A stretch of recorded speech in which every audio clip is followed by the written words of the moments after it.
evening and welcome to the Pullman City Council meeting for this Tuesday, January 15th. First of all, roll call, and Dee, would you please call roll? Thank you, Mayor. Mayor Johnson. Present. Councilmember Chapman. Present. Councilmember McCall. Here. Councilmember Weller. Councilmember Parks. Here. Councilmember Wright. Here. Councilmember Records. Here. Councilmember Sorensen. Here. Nathan notified us he will be a little bit late, but he'll be coming in tonight, so just give you that notice. I don't think there's need to excuse him because he said he's coming late. Under announcements tonight, we have a number of them. Through June 29th, the Jordan Snitzer Museum of Art at WSU enjoy the paintings that express a dynamic synergy of math and art by Michael Schulheis in his exhibition there. The winter market continues every third Saturday. And so that means this Saturday, the winter market will be at the WSU Visitor Center. And also, I want to congratulate, I see him in the audience here, Scott Patrick, our School Resources Officer. Last night, we had the graduation for DARE graduates. That's the 5th grade class over at the high school. And Scott did a fantastic job, as he always does. And it's really great to see all those students. Had a couple of WSU athletes there, and Butch to give them congratulations. So, again, thank you very much, Scott, for all your work as a school resources officer. I asked Adam tonight that we thought we'd give you an update since we had some discussion at the last meeting about the district court situation. And so we want to update the council as to what we have been doing in the meantime. So we did meet with the county commissioner last Thursday, who actually came here. I'd met with him previous week over in Colfax and talked about a number of different aspects of the fact that we have not made a decision. We're trying to do fact finding right now. We're trying to find out exactly what the cost factor is, all the different the 90s resolutions, the 70 resolutions, other things like that. And I did have a chance to encourage him again, at least asked him if the county would at least look at Gladish too as a possibility, and they said they would probably do that. And Adam, you can fill in as far as the numbers are concerned with what we're talking about, square footage and here and the new place. Sure. Thank you, Mayor. So what we're looking into is how we would basically bring up to date the lease agreement that we have with the county right now. So I think that we're looking at coming up with a cost amount for if they were to remain in this building, looking at what it would take to put the district court into the future city hall site, and making sure that we look at the cost of creating office space, the cost of security upgrades, and other cost factors that would go into helping you all make that decision. As soon as we have that information, one source will be Kevin Gardis in the Public Works Department. Another source will be Design West, as they're helping us design the product and the space for the future city hall. We'll get that information to you all as timely as we can. I've also had a call today from another person at the county, Gary Petrovich, who indicated that he'll be sort of their lead person for us to work with on the staff side. So it was really encouraging to have the meeting both with Commissioner Swanek and to get the phone call from Mr. Petrovich, and we'll keep working and get you the information that you need. And again, it's fact finding, and if we didn't do it, you'd be asking us, okay, what about the numbers? So we're doing that too. It's not any unilateral decision on the part of the city supervisor or the mayor. It's a decision that council makes. With that, tonight we get, you can see the audience is pretty full, and a lot of law enforcement here tonight. And it's time for the American Legion's Awards. And so Commander Mary Brittlinger is here, along with our former police chief, Ted Weatherly, American Legion, and you also have some other American Legion guests here as well. So, Ted.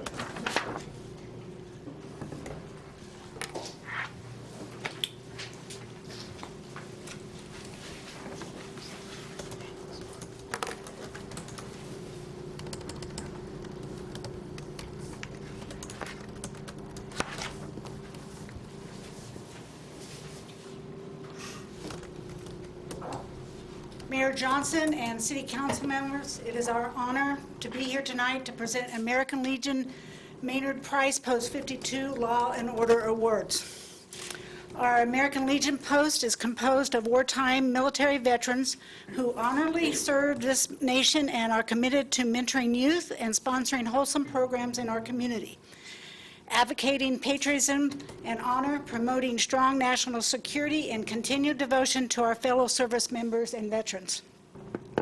The Medal of Valor, which is not restricted to public safety personnel, but may be awarded to any person who distinguishes themselves conspicuously by actions that involve a serious risk to personal welfare and safety, wherein there is an act of heroism performed at the risk of serious injury.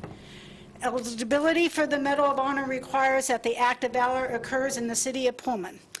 Unfortunately, this year, there is no nominee for this award. So our first award being presented tonight is the Humanitarian and Life-Saving Award. The nominee must have taken an action or actions that promoted human welfare, including the saving of lives or alleviation of suffering, and or promoted positive social reforms. The nominee must reside or be assigned within the state of Washington, and the recognition must have been for actions within the city of Pullman. Tonight, that award is being presented to 3 Pullman police personnel. With Sergeant Aaron Bashirs, Officer T.J. Cornish, and Officer Wade Weingartner, please come forward.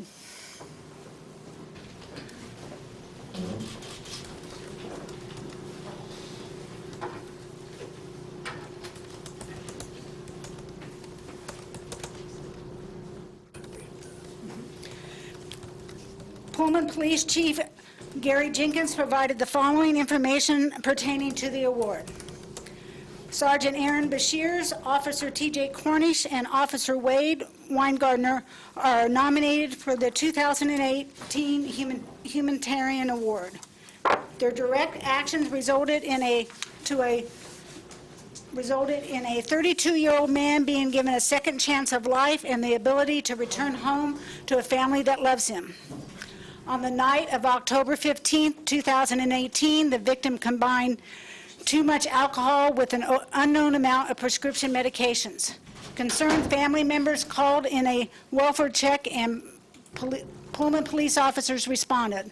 While Officer Cornish and Sergeant Bashirs attempted contact at the front door, Officer Weingartner took a position outside a window where he observed the despondent victim consume the last of the pills from a prescription bottle. Officers made an extended entry into the residence and transported the victim to the hospital in a patrol car. At the hospital, the victim stopped breathing and had to be resuscitated.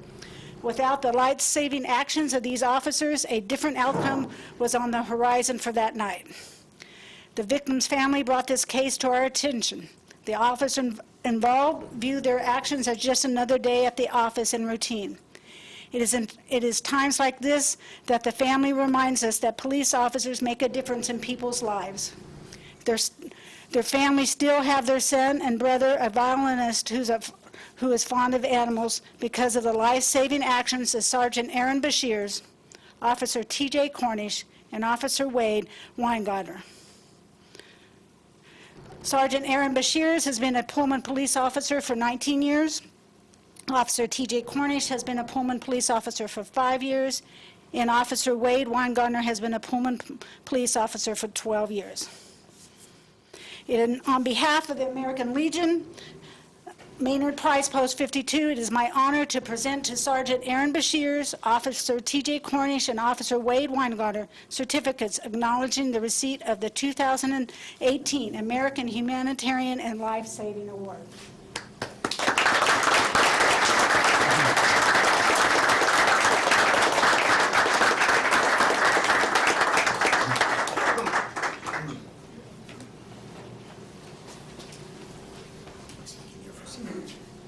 So over the same event, these officers have also earned the Pullman Police Department Life-Saving Award. So it's with great pride that I present to you the Pullman Police Department Life-Saving Award. This award is to recognize your actions that resulted in the saving or preservation of a human life that otherwise would have been lost without your direct action or involvement. And the award includes a medal and a certificate. So, congratulations.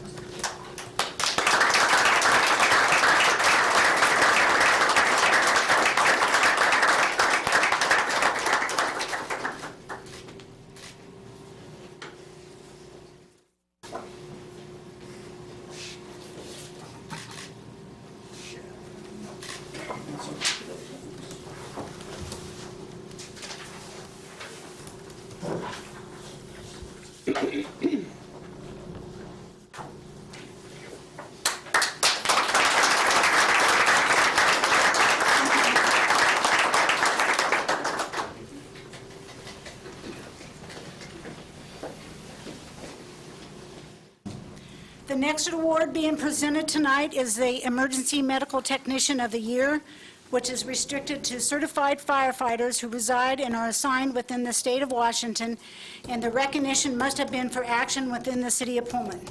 Tonight, the award is presented to Pullman firefighter paramedic Angela Teal. Firefighter paramedic Teal, please come forward.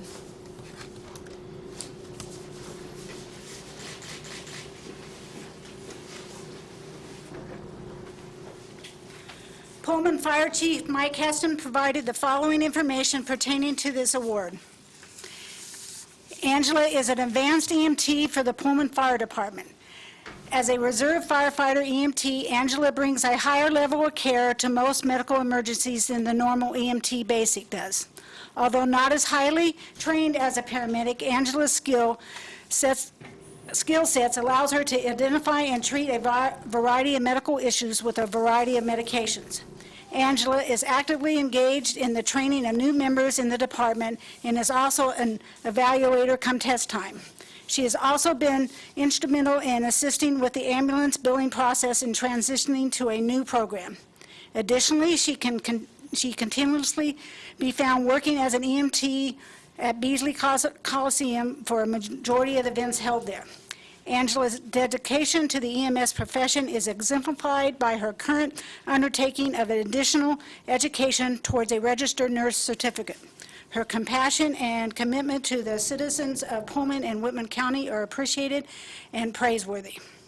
So on behalf of American Legion Maynard Price 52, it is my honor to present to you firefighter paramedic Angela Teal a certificate acknowledgement, the 2018 EMT Award.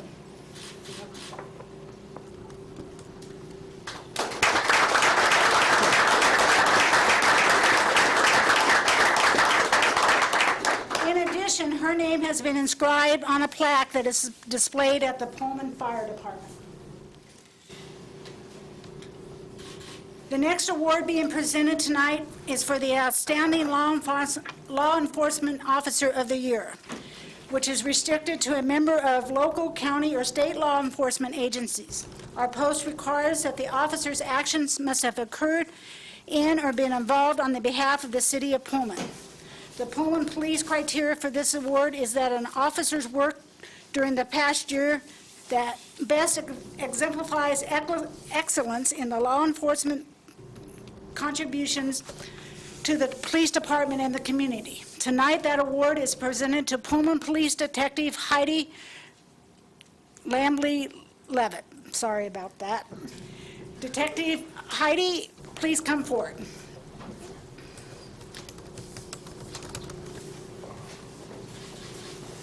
Pullman Police Chief Gary Jenkins provided the following information pertaining to this award. Detective Heidi has distinguished herself this year with her sexual assault investigations. Heidi was assigned as the primary investigator in 14 sexual assault cases during 2018. Additionally, she has assisted many other officers with their sexual assault investigations, although not the primary investigator. One difficult sexual assault case in particular stands out. In January 2018, a psychiatric patient reported that she was sexually assaulted by her psychologist. This case presented numerous investigative challenges, not the least of which were related to victim credibility due to mental illness. This, coupled with the fact that the suspect was a longtime community member and a respected professional in his field, created substantial hurdles before the investigation had even begun.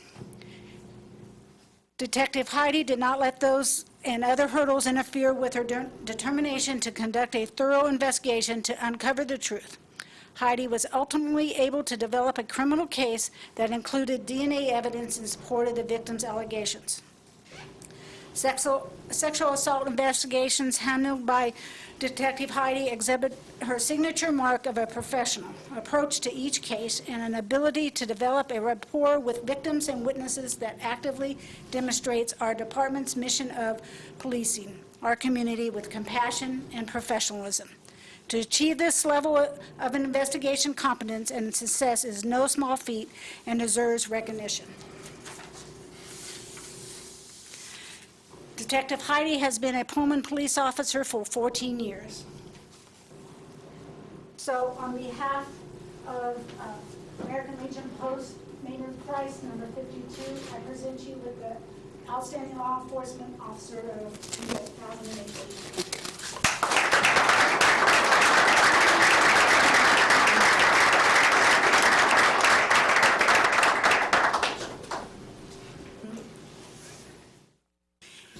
In addition, her name has also been inscribed on a plaque that is displayed in the Pullman Police Department.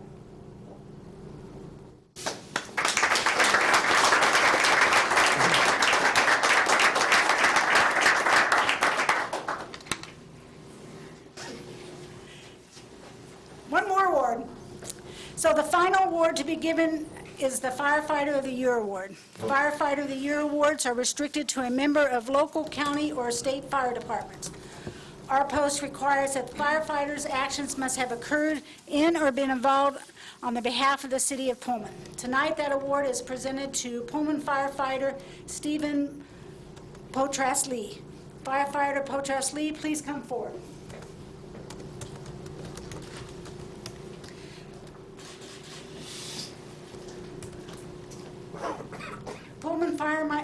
Pullman Fire Chief Mike Heston provided the following information pertaining to this award. In 2018, Steve achieved a lifelong goal of winning the firefighter stair climbing event. You already make me tired. Held in Seattle, Washington. For years, he has been trained and competed and always finished in the top 5. But this year, he took first place. This dedication doesn't stop at training for stair climbing event. This dedication can be seen in all preparatory efforts for the fire ground. Steve is a skilled firefighter who knows his craft. His commitment to physical fitness exemplifies what a firefighter should strive for. Steve approaches his job with a compassionate heart that can be seen with every encounter he has with the citizens of Pullman. Steve continually encourages and lifts his shift members up and assists them whenever and wherever he can. Steve's commitment and dedication are worthy of recognition.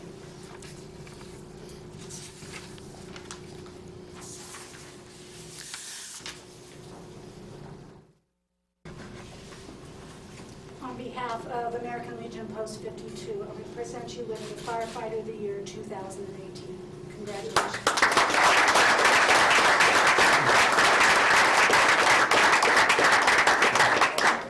And also, his name will be, is engraved on a plaque that is displayed at the fire department.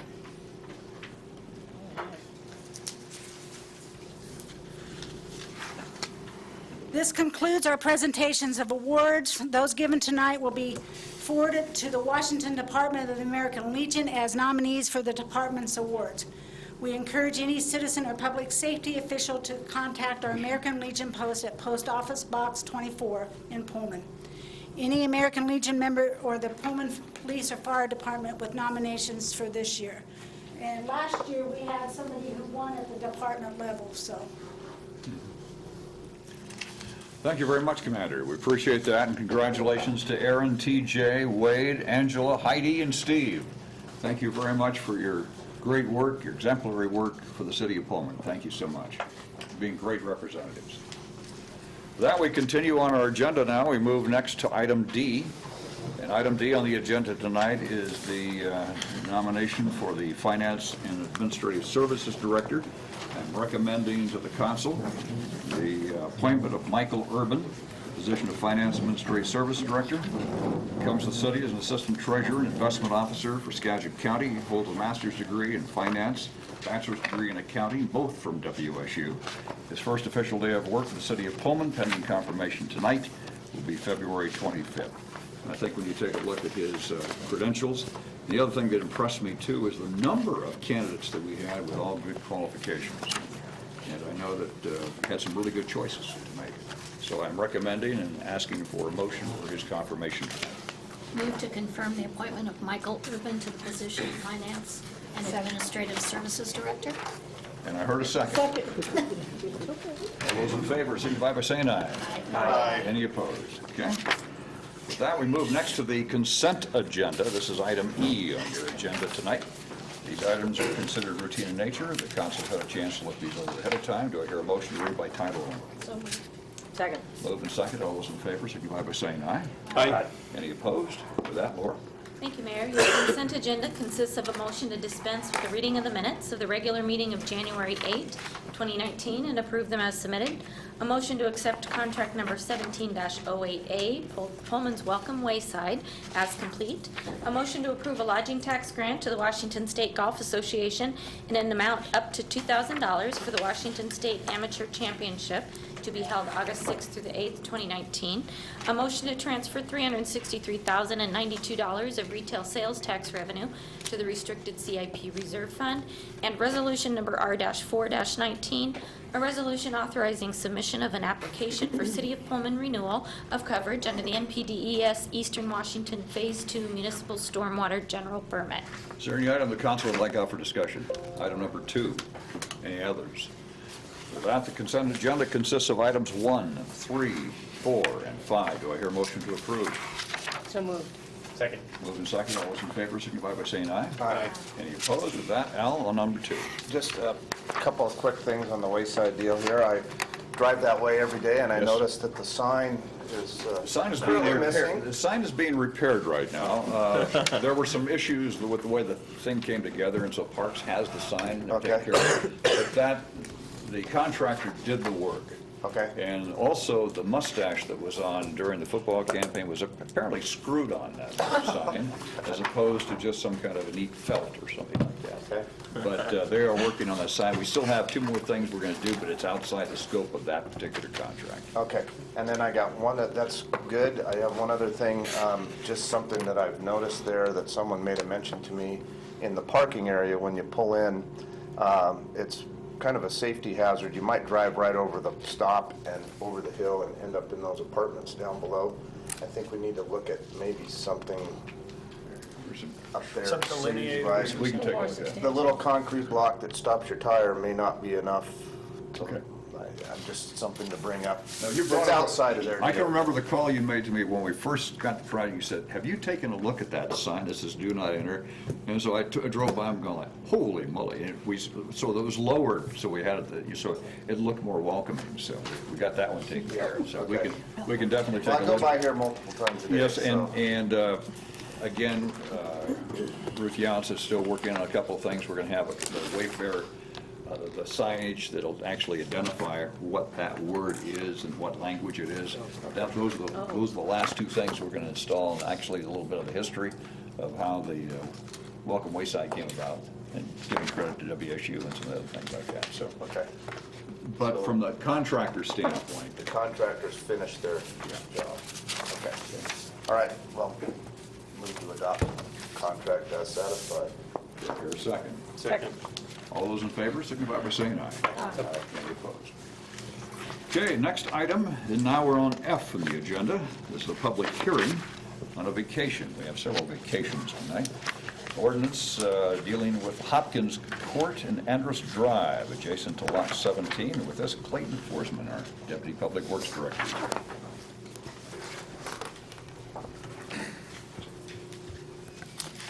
Thank you and good evening, Mayor and City Council. The action before you is a petition for the vacation of a portion of Hopkins Court and Andrus Drive. It was submitted by Schweitzer Engineering Laboratories. The area proposed for vacation is adjacent to the SEL Child Care Center, located at 2560 Northeast Hopkins Court. Exhibit A in your packet includes a map showing the location of the proposed vacation. This area is part of an obsolete truck and fire department turnaround from when this section of right-of-way was the terminus for Hopkins Court. SEL requested the vacation in order to utilize the area to install an ATM kiosk. If the subject property is vacated, there would remain more than a full 60-foot right-of-way for this portion of Hopkins and Andrus. Thus, city staff support the petitioner's vacation request. It has been determined that there are utilities existing within the requested vacation area. Therefore, a utility easement will be retained. In addition, a sidewalk exists within the area, so a pedestrian access easement would also be retained. At their November 28th meeting, the Planning Commission found that the proposed vacation was consistent with the city's comprehensive plan. The City Council passed a resolution on December 18th that set the date to hold the public hearing on the vacation petition as today's date, January 15th. Public notice of this hearing has been duly given. City Code provides that the city be compensated for vacated property at a rate not to exceed the appraised value of the area being vacated. Because the subject right-of-way was dedicated less than 25 years ago, the amount to be charged should be 50% of the appraised value. This is shown in the valuation calculation, which is attachment 4. The general action requested of the council tonight is to consider the information presented, to hold a public hearing, and to act upon the petition for vacation. And I'm glad to answer any questions. Questions, Clayton? First of all, Al? Well, more of a comment than a question. I appreciate the information in here tonight. It's a lot more detailed, as I asked for in the past a little bit. I appreciate the pictures, the drawings, and everything else, which make it a lot more clear for us to see what we're talking about. Yeah. So thank you very much for that. Any other questions or comments? Then at this time, I open the public hearing. Again, we're talking only about the vacation of the property we're talking about up here in Andrus and Hopkins. If you want to make any public testimony, everything's limited to 3 minutes. I'll show you a 1-minute sign, a 30-second sign, and then finally a time's up sign, okay? So at this point, we open the public hearing on this particular vacation. Is there anybody who would like to make any comments on that? Seeing none, then I will close the public hearing on that.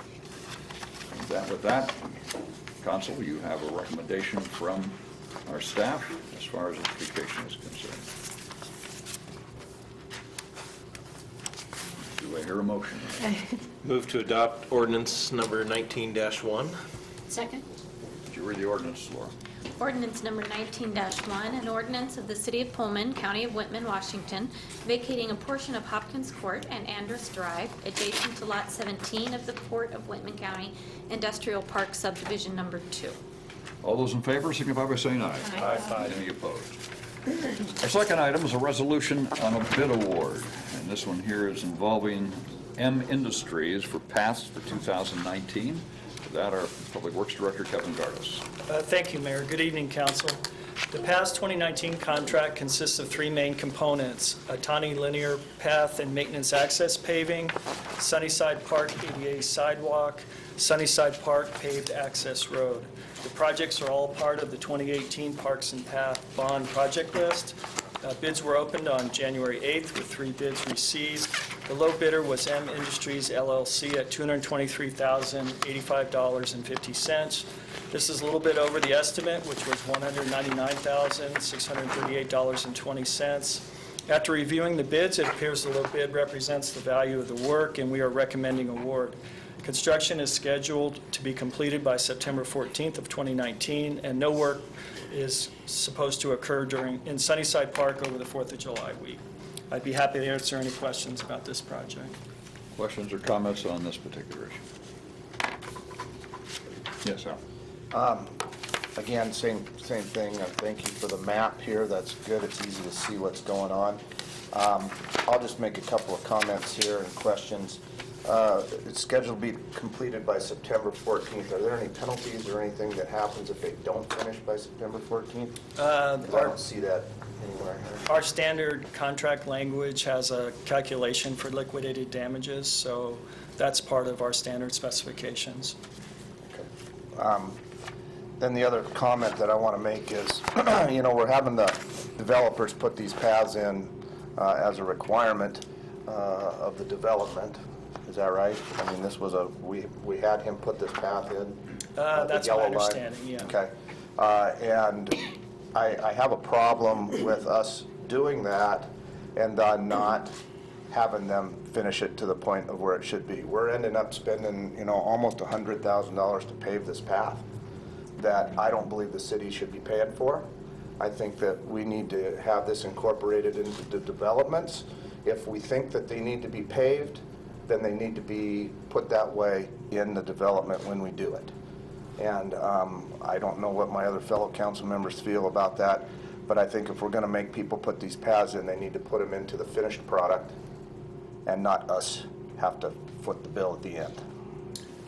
Yeah, I don't know the history of part of this, other than I believe the Atanis donated the linear part to the city. So, what kind of negotiations took place between the city and the Atanis when the park was donated, I'm not totally up to speed on that. Our design standards require all-weather access to get to utilities. So at least for the portion that was, it's hard to tell, but in the portion that's north of Panorama, closest to Sunnyside Park, that was part of later subdivisions. And that was something that was negotiated with the developer, whether it needed to be paved or whether it needed to be gravel. Our standards say all-weather access, and gravel meets that requirement, so staff was comfortable with it. I understand there was a disagreement with Councilmember Sorensen at the time, but for the remainder of it, the rest of the yellow, I don't know that there's really any utilities back there per se. We've got stormwater ponds and we've got gravel access to get to them. In fact, we cleaned them out last summer using that access. So whether it's paved or gravel may be a point of discussion down the road, but I think the developer met the intent. So gravel is considered all year access?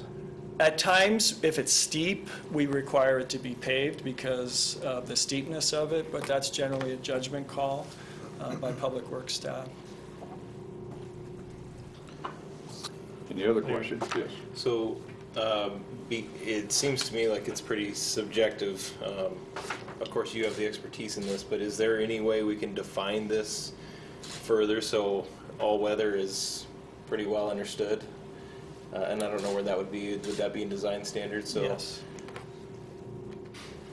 It's currently in our design standards. Okay. But in terms of what that means, like all weather, If council so desires, we could certainly have a conversation about that at a later date. Yeah. In the meantime, you have this one particular issue. So, any other questions or comments? but they met what we asked them to do. Correct. In this case, okay. Then do I hear a motion on this resolution? Move to adopt resolution R519. Second. Moved and seconded. Laura? Resolution number R-5-19, a resolution accepting the bid of M Industries LLC for Paths 2019 and authorizing execution and delivery of the contract for said project. All those in favor, signify by saying aye. Aye. Any opposed? Item number 3 is also a bid award tonight, again to M Industries for the South Street Utility Replacement Project. And again, Kevin Gardis. Thank you, Mayor. As part of the city's stormwater program, we regularly monitor certain storm drain outfalls for fecal coliform bacteria.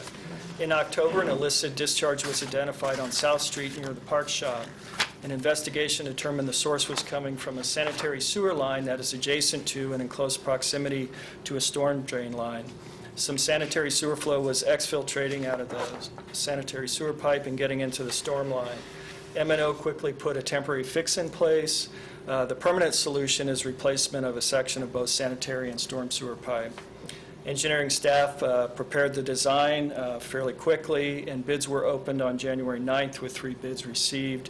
The low bidder was M Industries LLC at $46,901.91. The estimate was $1,922.65. Construction is scheduled to be completed within 45 days of issuance of a notice to proceed. A short closure of South Street is required to complete the work.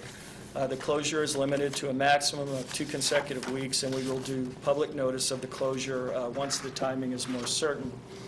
We are recommending award and would be happy to answer any questions. Questions on the South Street? Seeing none, do I hear a motion on this resolution? Move to adopt resolution R-6-19. Second. Moved and seconded. Laura? Resolution number R-6-19, a resolution accepting the bid of M Industries LLC for South Street utility replacement and authorizing execution and delivery of the contract for said project. All those in favor signify by saying aye. Aye. Any opposed? Next, we come to item number 4, a motion to adjust salary. With that, our Police Chief, Gary Jenkins.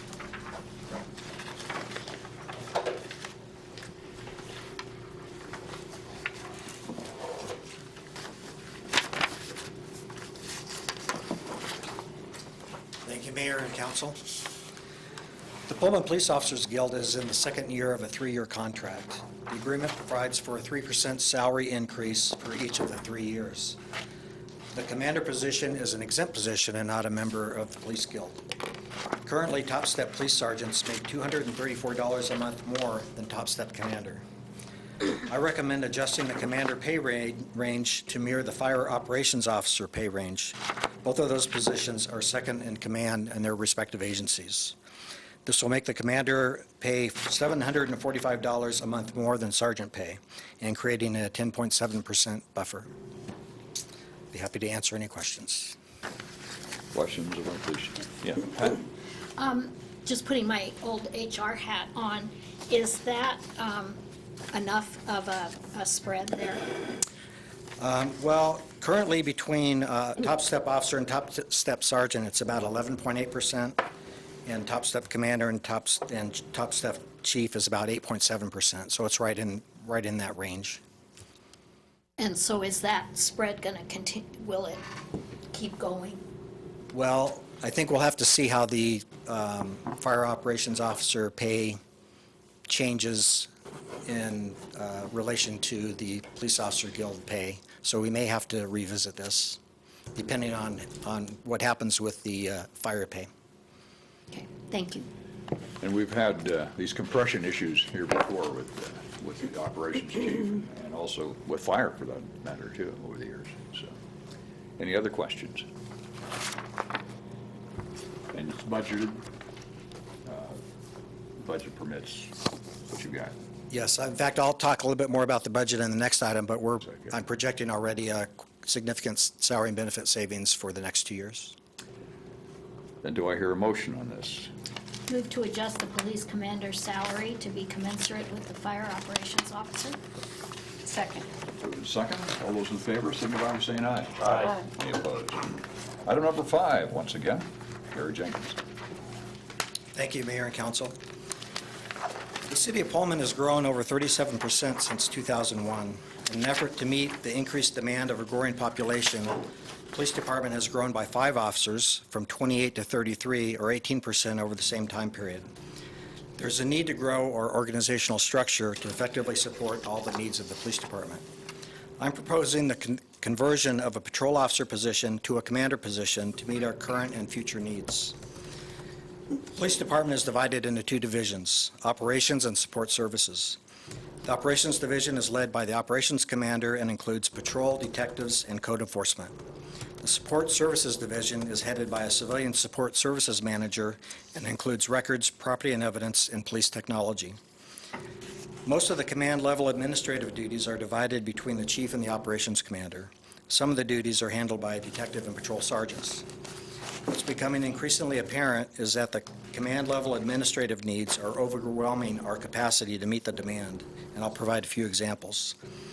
We're in the process of transitioning to a Lexipol policy manual.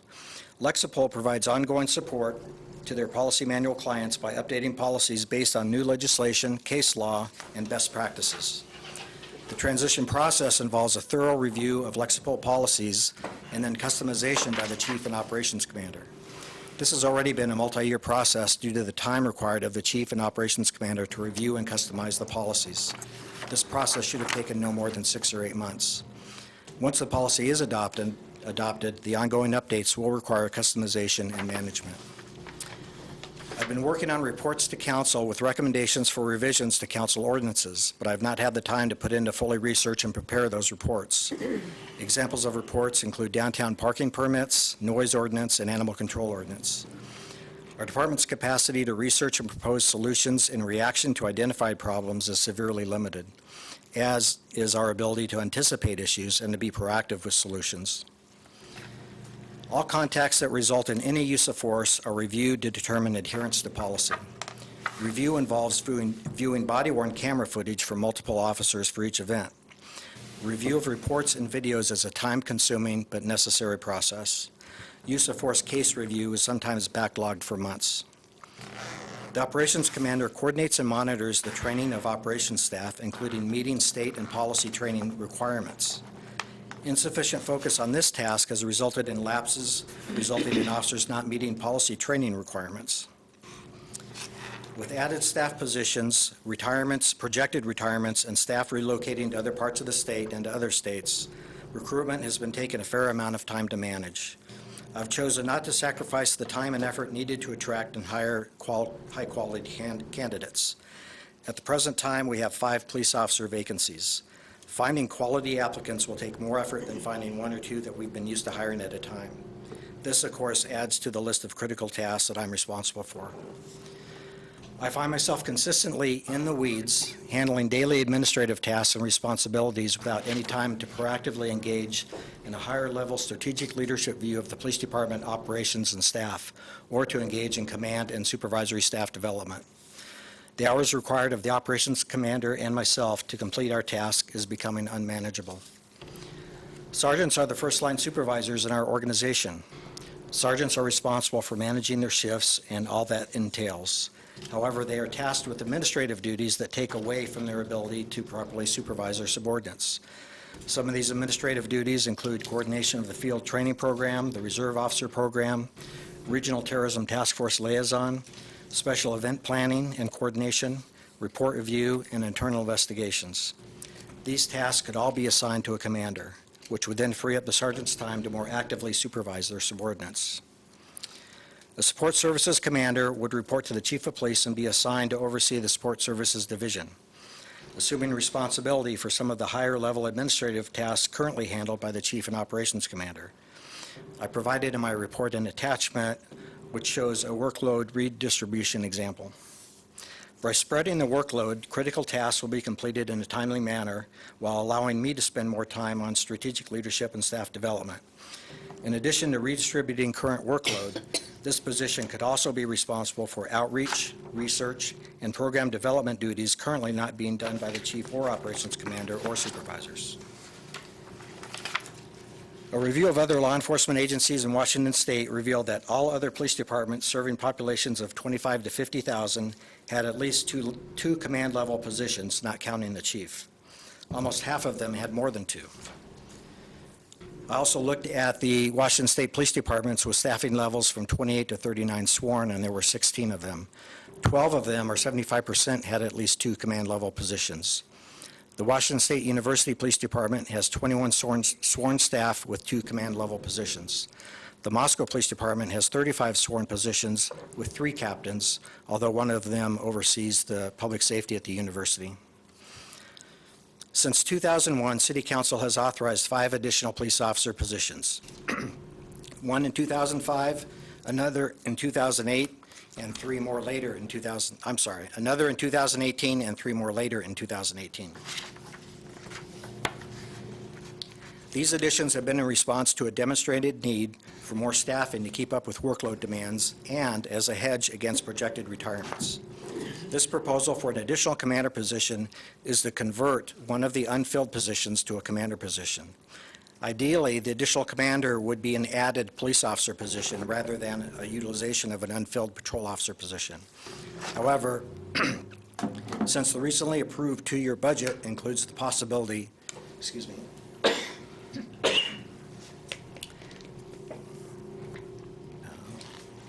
Since the recently approved two-year budget includes the possibility of city reserves falling below city council reserve goals by 2020, this proposal does not include a request for an additional position at this time. The Pullman Police Officers Guild has expressed their opposition to converting a patrol officer position to a commander position. I agree with their assessment that we need the additional patrol officer positions. This recommendation for an additional commander does not come without substantial trepidation and thought. I've recognized the need for the additional command level position for the past 3 years, but I did not bring it forward in favor of making all new positions patrol officer assignments.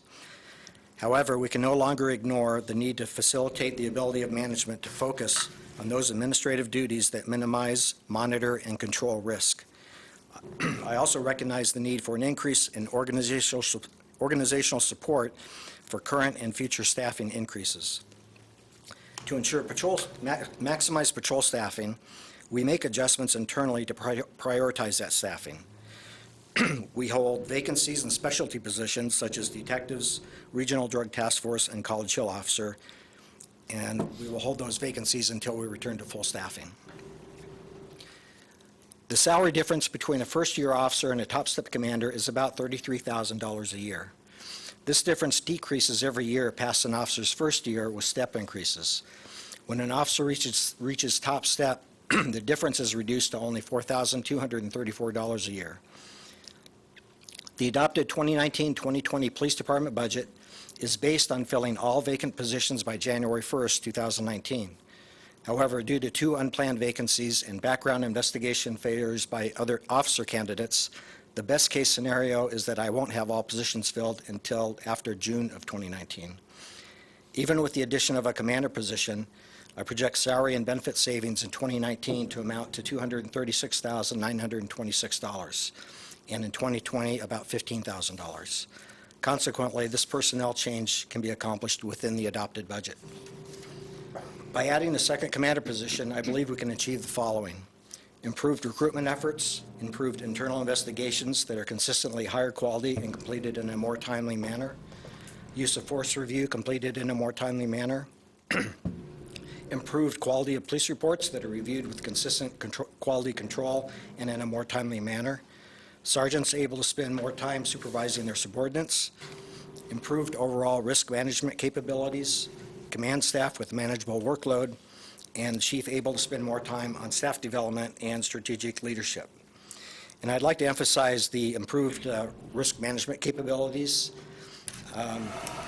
This is really a driving force for bringing this forward at this time, and I know the council is aware of issues that we've seen as a result of some lapses in risk management. The recent and projected growth of our community makes it more important than ever for our agency to accommodate organizational growth in order to better serve our community and mitigate risk. I recommend approving the creation of a Support Services Commander position to be filled with a sworn police officer by utilizing a currently unfilled police officer position. And I'd be happy to answer any questions. Questions or comments on this? Yes, Pat. Comment. Chief, this was a great report and just covered everything. I really appreciated all the background information. I think it's important that we stay in line with our comparable cities in terms of those different levels of staffing. And as you point out, the lack of having some focus in some of these areas has been an issue for us in the recent past. Having said that, the one area of concern that I have is one that you pointed out as well, and that's with the Guild not necessarily agreeing with this. Can you expand on that a little bit more? I had a short conversation with the Guild. What will ultimately need to happen is to meet with the Guild officially and bargain the impact of any type of a change such as this. And so that would be something that essentially is negotiated of the result of the change and how that's impacting the Guild members. I think their issue is the number of patrol officers on the street. And that's why we've been asking for more staffing, because we know we need more. And that's why I haven't been asking for this position for the last 3 years. But I think we've reached, in my mind, at least a breaking point that we're just going to need to do this. And so we're going to make adjustments internally to make sure we have enough officers on the street to handle calls. And then we can readjust once we're back to full staffing. So even with the unanticipated vacancies, with 2 people left, you still think you can have them back up to staff by July of this year? Well, that's best case. Okay. So we're working really hard, and we're doing officer interviews every 2 months. We're continuously recruiting. So it really is going to depend on how quickly we can find quality applicants. I'm making sure that I'm not trying to rush through getting people on board just to get bodies, because we want to make sure that we hire the right people. So sometimes that takes a little bit more time. But if we find some really quality applicants in the next 2 interview periods, then we could have enough people on board. Keep in mind, though, then now we're talking academy time and field training time and that type of thing to get them up and functioning. But I'm hoping during this year that we can get back up to full staffing, even if they're in training. And you're still advertising as lateral transfers too are acceptable? Right, yeah, we're taking lateral transfers, and I believe we have a few lateral applicants in the next interview process. Good. Eileen? Yeah, just kind of to follow up with what Pat said, that citizens often come to me and say, well, why are we making all these changes that sound expensive? And I keep telling them that we're actually kind of behind where we should be. We're about 3 or 4 years behind where we should be in a lot of things with GIS, and that we kind of, when we hit 30,000, we sort of reached the tipping point, and now we're at 35. You use the term breaking point. I prefer to use the term tipping point. So a lot of these things kind of seem like they're coming down the pike at us very rapidly, but we are just really, in a lot of ways, just kind of catching up to where we need to be. We're fortunate enough, and this is a safe community for the most part, and we got a lot of really easygoing, laid-back, good citizens here that we haven't had an emergency situation, and this is just kind of catching up as we can budget and find the right people. Sure.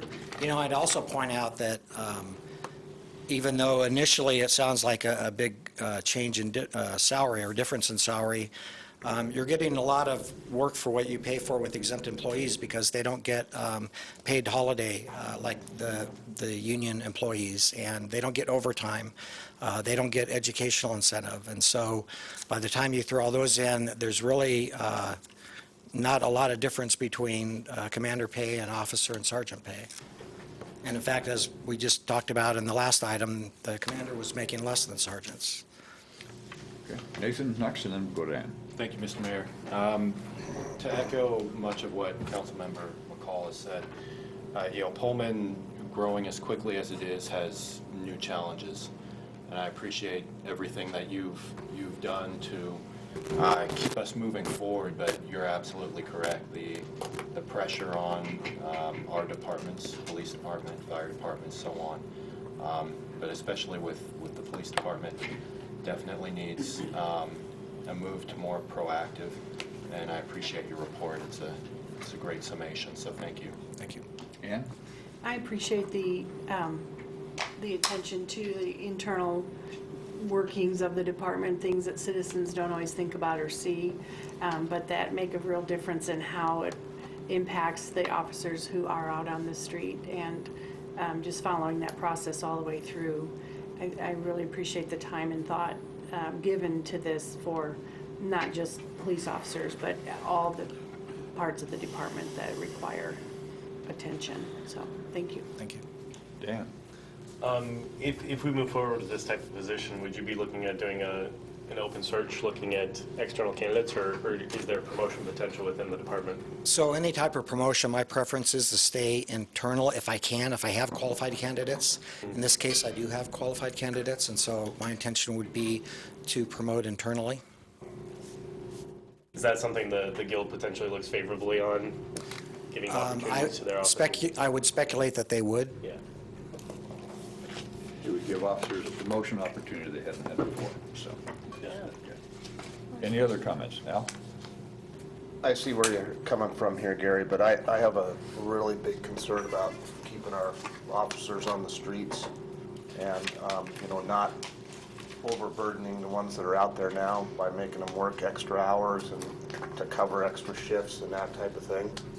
So I understand that you need this type of thing, but I also believe that we need to make sure that we keep the officers on the streets as much as we can and try to relieve that, because I know there's some pressure on them now with us being shorthanded, and I don't want to burn those guys out.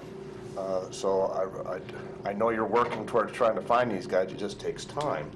But do you really think that at this time it's the right time to move somebody from working on the streets to working in the office? Well, I just don't see how we can move forward in the same manner that we are now with the staffing that we have in command level positions. And my plan also isn't to implement this immediately. We just got an officer back from the academy that started field training, and we'll get another one in March. So they should be both on their own in summer. So tentatively, that's kind of what I'm looking at, to wait until they're out and before we make this change. But no, I don't disagree with anything that you're saying. We definitely need to prioritize officers on the street, but there definitely are some other, specifically with risk management, that we just really have to pay a lot more attention to. Okay, thank you. Any others? Brandon, you haven't had a chance to say anything yet. I could have made a chance earlier. Chief, I think, with much respect, I'm really impressed with how, in terms of public sentiment, you've always respected that and appreciated that, and I think that's shown throughout the good things and the bad things that have occurred. And that would be my worry, which I would echo with Al, is, right now, maybe we haven't had a lot of negative things happen, or maybe there's not a lot of crime, but I would worry that if we did have issues, then the public would say, well, these are our residents, these are people that we work with, and they'll say, well, why did we take boots off the ground? I mean, we talk about that being a good thing, having boots on the ground, having people right on the front lines, community policing, and if we're taking them off, even if it's not necessarily a great way to describe it, they might say, and put them in an office. That is definitely a worry of mine. And I'm sure, based on the way you've shown that respect to public sentiment, you understand that. So that he's also talking about delaying this, and then also Sure. watching our current commander out on the street a number of times as well. I would not assume this position would be in the office all times. Well, it'd be Pretty much. identical to Commander Tennett's position, just on a different division. Yes. Pat? Just so I'm understanding this correctly, we're not really talking about taking somebody off the street, because you're taking one of those unfilled additional positions, correct? Correct.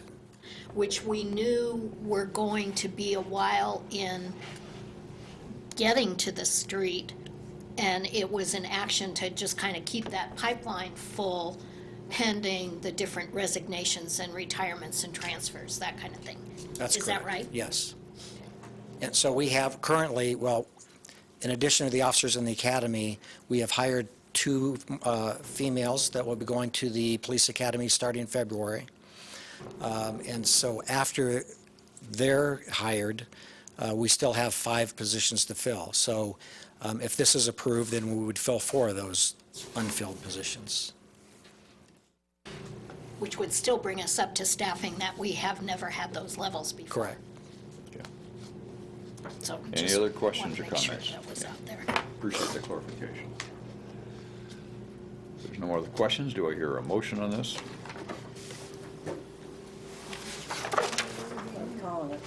Move to authorize the police department to create a support services commander position. Second. Moved and seconded. All those in favor signify by saying aye. Aye. Any opposed?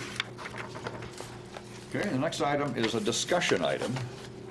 about an item that you've seen here before, and it's on a vacation for Learner's Place. Once again, Clayton Forsman. Thank you, Mayor and City Council. As the Mayor mentioned, tonight's discussion is a follow-up to a public hearing that was held last August regarding the vacation of a portion of Polaris Place. It was submitted by Mark Zeller and Justin Glover. Just kind of as a refresher, at that meeting, there were various residents here that commented both in favor and in opposition. At that time, the staff recommendation was to approve the vacation as long as a 10-foot easement was retained for utilities and pedestrian access. And that was also consistent with the Planning Commission. At the conclusion of that public hearing, staff were directed to obtain a survey of the property so that we could better understand where the path and water line were located in relation to the area requested for vacation. And staff were also directed to develop a cost estimate to build a more formal, safe path. So I thought I would just kind of walk through the survey as a starting point here. This is the survey that was prepared. In the bottom window, that's just a blow-up of what's up here with additional details added. We start up in this area. I've kind of zoomed in here. And so what you have is, the colors didn't show up too well on the screen, but in red, this would be the area that's been requested for vacation. Mark Zeller owns this lot, lot 9, so this is currently right-of-way. If the vacation were to be authorized, there would be a remnant piece of right-of-way here. So in blue, this is lot 2. That would be Justin Glover's lot. It's a flag lot, as you can see. And then the other lot that abuts the proposed vacated area is lot 3. You can also see that centered on the lot line between lot 2 and lot 3, there is a 10-foot utility easement. It's called out here. So that's 5 feet each side of the lot line. And once it hits public right-of-way here, is just on lot 2. There's a 5-foot wide utility easement. That's for that utility easement is for the water line that's there now. And so now if we kind of zoom in on that lower window, you have some additional details here. So again, red is the vacated area, or the area proposed for vacation. Over in the right, you can see there's the area that's right away as well, but not being vacated as part of this petition. You can see there's the makeshift steps are called out, and then the approximate limits of the dirt path are this half line here. So, and then also the water line is shown. And so as you can see, the path falls entirely outside of the area that has been requested for vacation. The water line, this was surveyed based on utility locates. Down in the south east corner, the water line crosses into the right-of-way, and other than that, it's close in a few spots. So I'd have one more slide here that kind of shows, might be kind of hard to read, but so down here we're about almost 7 feet into the right-of-way with the water line, and we're within a couple feet here and here. And then the path is within about just under 3 feet at the 2 closest points. So based on, as far as the water line, because it does cross into the vacated area and because it's based on utility locates, which are always approximate, we still feel like the 10-foot utility easement would be something that we would strongly recommend. So the second request was to look at the cost. And so the cost would be to construct a safer path, more formal path from the two different streets. So from Orion Drive down to Polaris Place. And so there's two components here. Because there's not a pedestrian easement here now, you would have to either use the existing right-of-way, or if it was vacated, you would have to retain an easement in this area to get to this point, from Orion down to here, because there is no pedestrian easement if it's vacated. And then from this point to Polaris Place, we would have to obtain a pedestrian easement. And we've talked to the both the owners of Lot 2 and Lot 3 were at the public hearing, and we've reached out to them since. They're not interested in working with us to obtain a pedestrian easement at this time. So if we're talking about cost, the only other way to do that would be to go down the road of condemnation proceedings, and that's a pretty expensive undertaking. And again, these people who said they were not interested now, they're the ones who told us about people coming in their backyard and on their property to use that path. That's right, yeah. So you'd have that cost potentially if you wanted to build the path, the condemnation cost, or maybe, you never know what could happen in the future with lot owners change and that type of thing. So then the last component we looked at was a cost to build a path. And we came in around $85,000. And this was based on just a conceptual 5-foot wide concrete path with, you'd have to do stairs and railing at the steep portion. And there would still be some steep slopes on the path besides the steps, so it wouldn't meet ADA standards.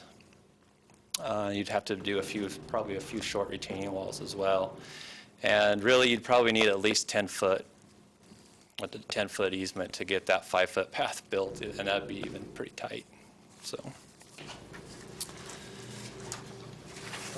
right now, we're requesting some type of decision regarding the street vacation after we finish the discussion tonight. If council is prepared to authorize the vacation, we can bring forward a resolution at a subsequent council meeting, and we can include any conditions that you feel we would want to include. And really, I'm just ready to answer any questions. At this point, if we were ready to move forward with a street vacation, would we have to do another public hearing, or is that requirement already satisfied? It's already been satisfied. And I think if I'm read this correctly, the survey indicated that the informal pathway is not in the right-of-way. Is that correct? The steps are in the right-of-way, but below that, they are not. The portion to be vacated, the path is not in the portion to be vacated, but it's in the other remaining portion, correct? Yeah, so all this is existing Lot 2, so this is all Justin Glover's property here. And then here it gets into right-of-way. That is not proposed to be vacated. That's what I tried to put in there. Eileen? I think you've done an outstanding job of sorting out something that was pretty tangled. And I think the retention of the 10-foot easement for the water line, because things happen with water lines and you need to get equipment in there. I mean, that's kind of the bottom line. We got to be able to get equipment in there to fix something if it goes wrong. And then, of course, retaining the pedestrian easement so there is a potential there for something to happen in the future. Am I reading that right? So we would have language in this easement would be the same as like in condition A of ordinance 19-1 that we just passed. That kind of boilerplate language would be, is that kind of what we were looking at? That was our recommendation last time. It's in your packet. There's an exhibit from the ordinance we prepared last time that shows retaining a 10-foot combined utility and pedestrian. And that is 10 foot within the portion It's of this that, 10 right there. Okay, here. that's what I thought. So, Yeah. okay, I think, yeah. To preserve an option for a pedestrian. That was kind of our thinking all along. Would that be 5 feet on each side of the line? Is that how the No. 10 feet? Nope, it would be the northerly 10 feet of Okay. this 30 feet. So it would be just like this. Because of the way that water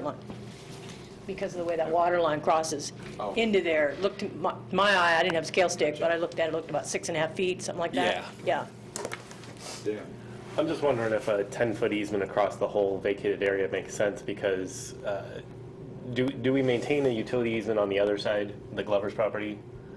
Does that go 10 feet on that side, or is that a 5-foot easement? It's a 5 foot. So wouldn't it make more sense to do a 5-foot easement on the vacated portion, or the portion to be vacated, to match the utility easement on the other side? Because the water line doesn't look, for the most of the vacation, doesn't look like the water line even, it's just more of the concern at the southeast portion because that comes over 7 feet, that would require a wider easement. Do you see what I'm saying? If we were to rebuild the water line, we probably wouldn't rebuild it in the same location. Okay. We probably would put it parallel to it. That's typically what we do. So to preserve options for us in the future, and we typically try not to straddle lot lines or property lines if we can help it with utilities, and our design standards usually recommend one side or the other. So this just would give us more options in the future when we have to replace it or upgrade it. I think one of my other concerns with maintaining the pedestrian easement across this whole vacated portion, do we currently have, as part of the utility easement that's maintained on there, is there a pedestrian easement? Or are we saying that there's no pedestrian easement for the length of the Glover's property? Yeah. There is no So- current pedestrian easement. Yeah, so my concern there is we're leaving a pedestrian easement here, but then it runs into private property, and is it actually feasible to create a path in the future?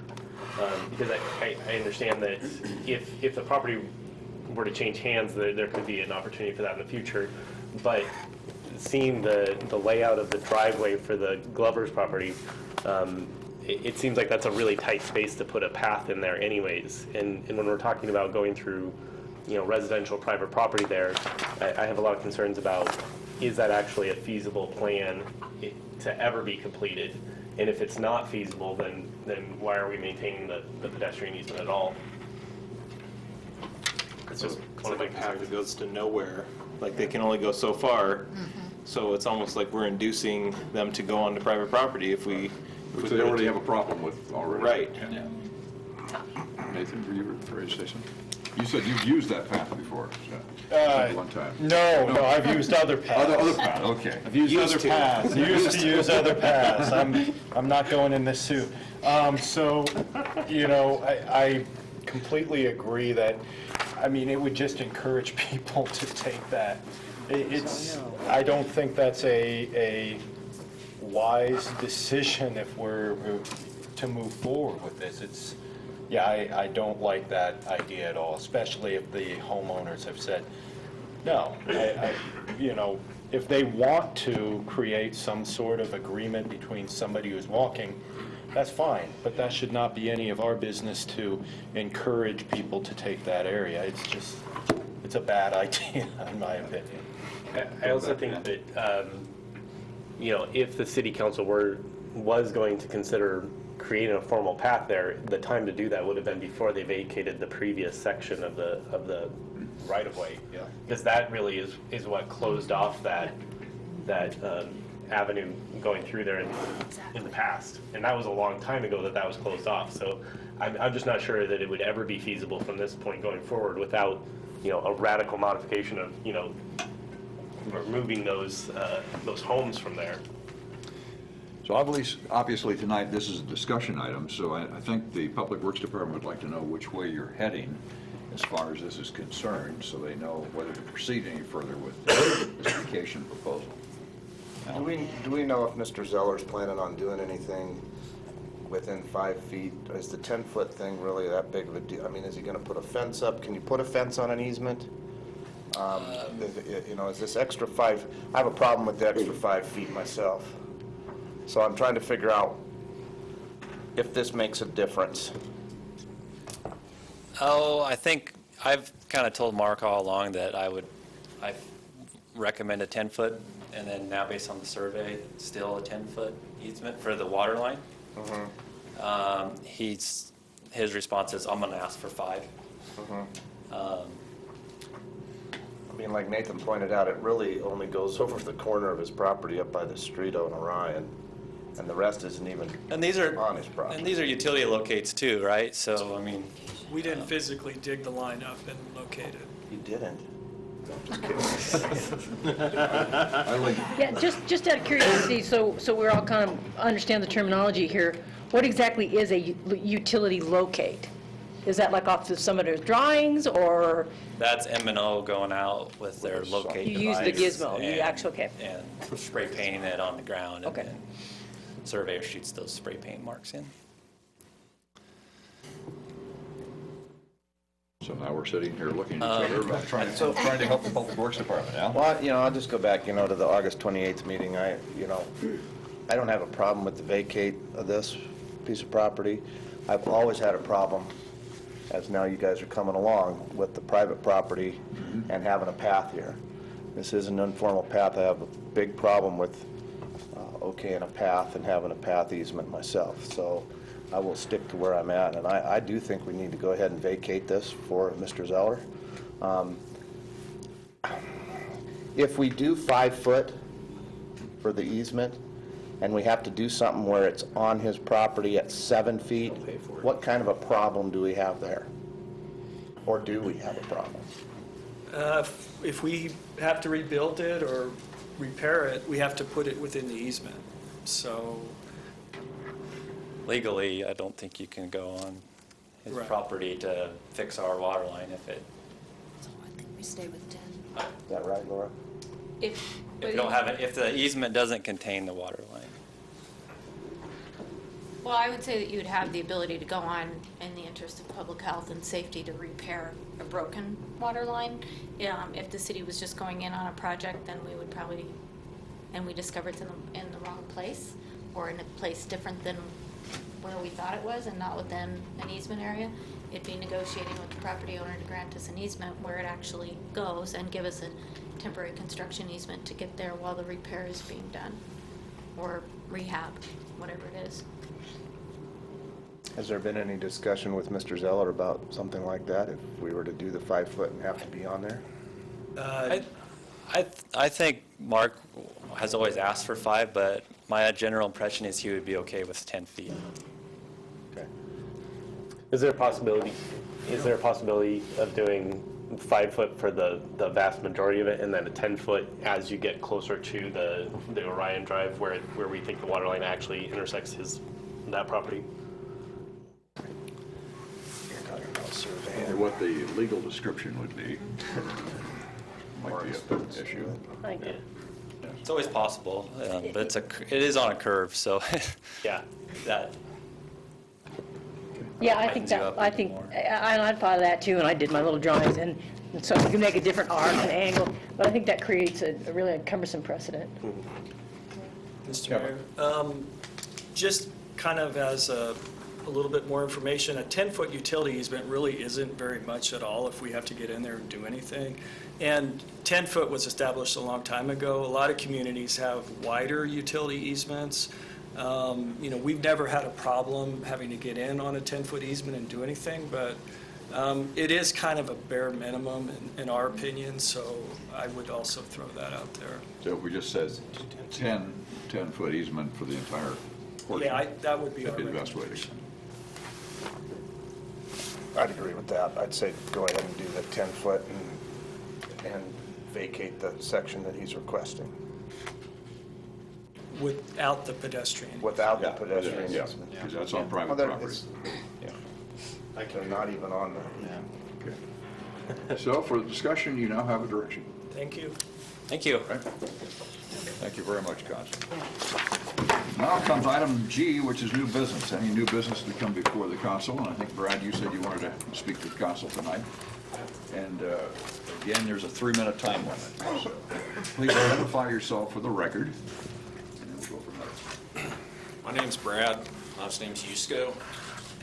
A little pissed off, as you can see by my stance. I was trying to keep it cordial here. That's gonna be a little difficult. I've been trying to build a house in this town for about 3 years now. Put in for permits last December, a year ago December. Took over 3 months to get permits when they told me it would take a week. Okay? When we got close to getting permits, all of a sudden, I need to hire an engineer. Okay? Let me read you something. So this is an excerpt from the IRC, which is the code the city of Pullman follows. It says, I guess I'm gonna have to read it off my phone, because that didn't print correctly. So let me read this other one. RCW 18.08.410 states that this chapter shall not affect or prevent. Number 4, owner or contractor registered under Chapter 18.27 RCW from engaging persons who are not architects to observe, supervise, or construct a project. Number 5, any person from doing work, including preparing construction contract documents and any administrative construction contract or erection, enlargement, repair, alterations, structure, appurtenance to a structure regardless of size. Regardless of size are key words because that states that they can't say, oh, your house falls outside of this size, so we're going to require you to do something that other people aren't going to be required to do. Okay? So, and that says on any residential building up to including 4 dwelling units. That means any building that is used for a house. So this other one, I'm going to have to paraphrase it because I don't have, for some reason it didn't print correctly, but it says that the RCW, or the International Residential Code, shall not be deemed to nullify any provision of local, state, or federal law. Well, an RCW is a state law, okay? State law says I don't have to have a architect of record, or as the building department says, a design professional, which they count architects and engineers as design professionals. They're requiring me to do so. According to Washington state law, I don't need to do so. So if anybody wants to talk to me about this, Al, you seem like the type of person that I need to talk to because of what you said. Another thing that's happening is every time I walk into this building and go to talk to the building department, they call the police. I have never once threatened anybody in this city, in the building department, anywhere, in any way to justify a police escort every time I walk into this building. And now they're doing it on my inspections. They're calling the police, having them come out and chaperone the inspector. Your time is up, Brad. Thank you very much. Is there anyone else who would like to have any new business to come before the council tonight? Seeing none, do I hear a motion to adjourn? Second. Moved and second. All those in favor signify by saying aye. Aye.